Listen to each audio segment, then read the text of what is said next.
Hi, Joanne Martin, boys and girls. It's Mrs. Juzwicki, and I have Friday's story for you. We had some technical difficulties, but I want to share with you The Grannyman by Judith Byron Shatner.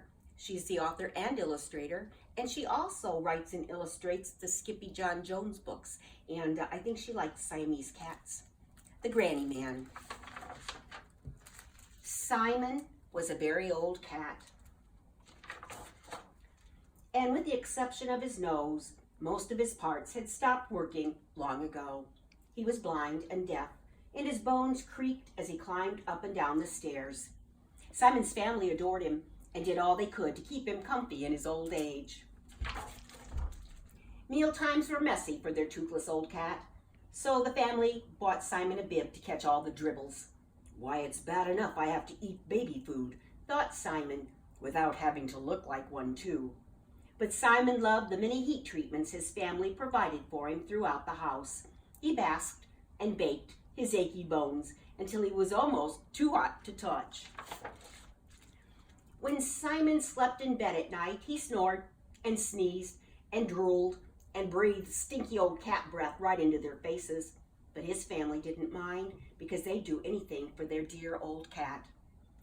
On other nights, he stayed put on the calico chair in the corner, staring into space while he shuffled through a lifetime of old memories.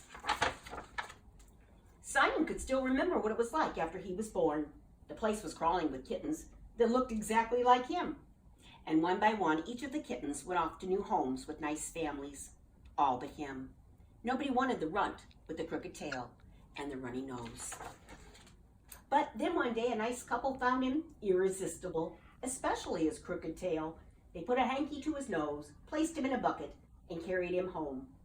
They called him Simon. Simon loved being a kitten. He climbed, he clawed, he chased, he chewed everything in sight. Simon sculpted fluffy works of art out of several chairs and a chintz-covered couch. "Bad boy!" cried the couple, and they clipped his claws. Simon's sculptures were never the same again. The older Simon grew, the more he helped out around the house. He pruned the plants with his teeth and dusted all the hard-to-reach places. Simon's family grew in size, and so did his responsibilities. Within 3 years, 2 new pets arrived, and Simon taught them both how to be good cats. And of course, they're not pets, they're babies. In his middle age, Simon acquired a taste for classical music. He played Bach duets with his family and performed an occasional solo at midnight. Music always made Simon hungry, so he filled up on kitty crunchies in the kitchen, and then he hunted wildebeest with the great cats of the Serengeti. Simon's life had been so full of mice, full of hisses, full of hugs, and full of kisses. But now things were different.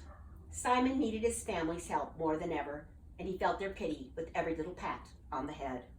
He felt so useless that at 10 o'clock on a Tuesday night, Simon stuck his bony old legs into the air and breathed his last.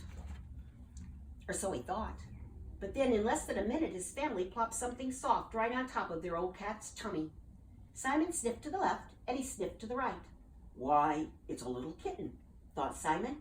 And even though it had been years ago, Simon remembered how he'd helped the other new pets when they'd come to the house. He wondered if he could still do it.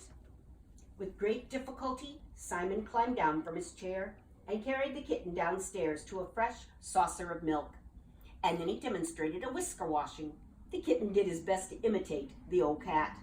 When Simon twitched his tail, the kitten leaped onto his head, expecting to ride around the room. A little while later, Simon led the kitten over to his box. It took so long for the kitten to heap a mountain of litter onto the floor that Simon decided to take a nap.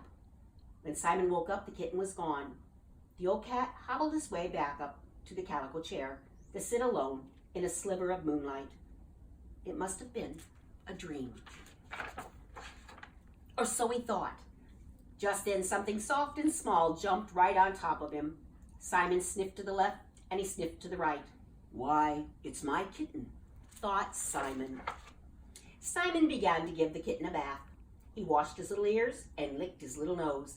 He groomed his frisky tail and cleaned between each of his tiny toes. And then a grumbly, rumbly purr stirred deep within his chest. and he curled himself around his little pet. When Simon's family saw how tenderly he cared for the new kitten, they loved him even more. And so it was with the greatest respect that they gave their dear old cat a brand new name. They called him the Grannyman.